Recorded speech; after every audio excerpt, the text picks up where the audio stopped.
আসসালামু আলাইকুম ম্যান। আজকের ভ্লগটি হচ্ছে স্টুডেন্ট জীবনে ম্যাথ লাইফ কীরকম হয়।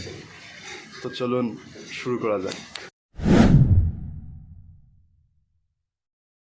আমিও একজন স্টুডেন্ট, সেই সুবাদে ম্যাথে থাকা। আমার ম্যাথটি হচ্ছে রংপুর শহরে দর্শনার কাছাকাছি একদম হাইওয়ের সাথে। আমার ম্যাচটি হচ্ছে এইটা, আলিফ ছাত্রাবাস। তো আমি এখন ম্যাচের ভিতরে পরিবেশটা আপনাদের দেখাবো। এটি হচ্ছে আমার ম্যাচের ভিতরের পরিবেশ। ম্যাচটা অনেক সুন্দর। মজার বিষয় হচ্ছে ম্যাচটাতে ভিতরে অনেক বড় ফাঁকা স্পেস আছে, এখানে আমরা খেলাধুলা করতে পারি। এর জন্যই ম্যাচটা আমার খুব প্রিয়। ম্যাচ জীবন আসলে কীরকম? আসলে ম্যাচ জীবন দুই রকমের হয়, একটা হলো সুখের আর একটা হলো পরিশ্রমের।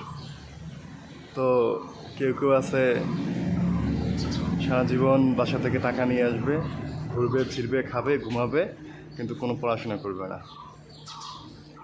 আর একদল আছে হার্ডওয়ার্ক করে, ভালো পরিশ্রম করে ভালো জায়গায় যাবে।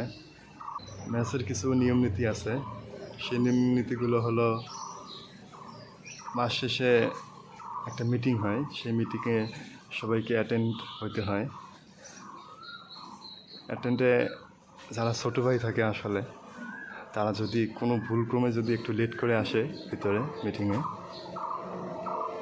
তখনই শুরু হয়ে যায় বড় ভাইদের অনেক কথাবার্তা। তারপর বড় ভাইদের অনেক চাপ থাকে মাথার উপর। ধরা যায় যে একটা কোনো কিছু করতে বললো, একটু লেট হইলো, তখনই বকাঝকা শুরু হয়ে যায়।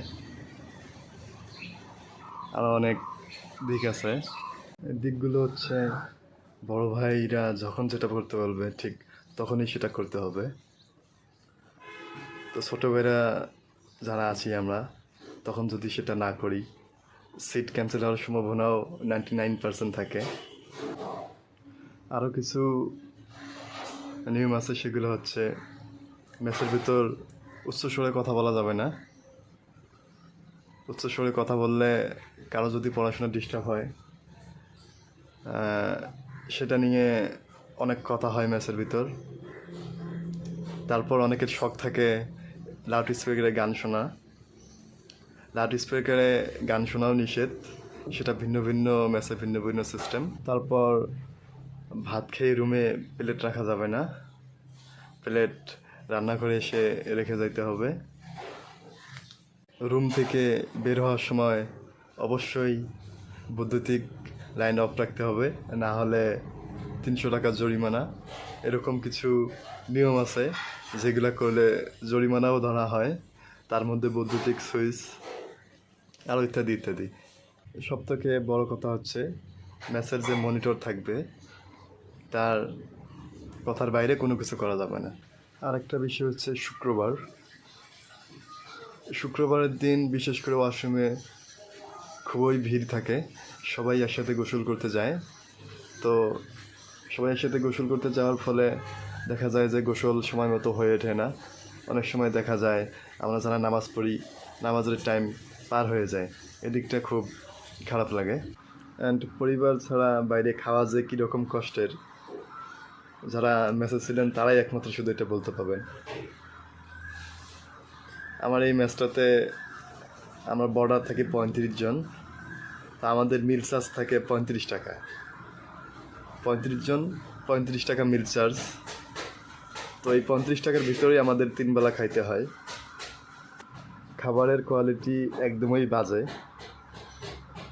জীবন বাঁচার তাগিদে মানে সেটা আমাদের খাইতে হয়, খেয়ে জীবিকা নির্বাহ করতে হয়।